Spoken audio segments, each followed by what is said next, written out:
I'm Delaney, I'm Shreyas. and we're here to talk about chemical bonds.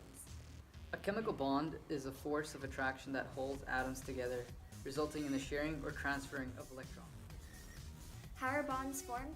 Bonds result from the tendency of elements to seek the lowest energy level possible. In order to decide which atom accepts and which one donates electrons, you have to look at its electronegativity, which is the ability of an atom to attract shared electrons to itself. On the periodic table, the atoms in the high right corner tend to be the most electronegative. Fluorine is the most electronegative, followed by oxygen. Good. Now there are two types of bonds, and that's covalent bonding and ionic bonding.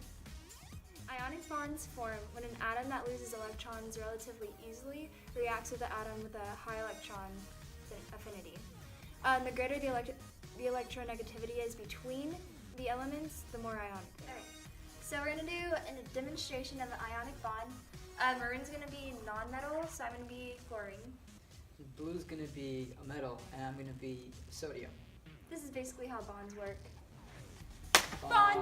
So since sodium and chlorine have such large electronegativity differences, they attract a lot more. Covalent bonds occur when bonds formed by sharing electrons. These bonds are generally nonmetals. So now we're going to do an example of covalent bonds. I'm hydrogen. And I'm fluorine, and we're going to make hydrogen fluoride. So covalent bonds aren't as strong as ionic bonds because the electronegativity difference is not as large. Bond. There are typically two types of covalent bonds, polar and nonpolar.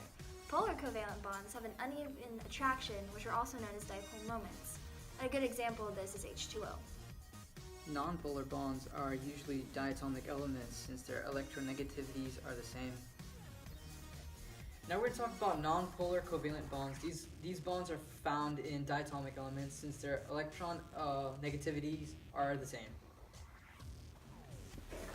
We're oxygen. So that's it. Hopefully you learned a bit about bonds. Please give us an A. Please give us an A. Please.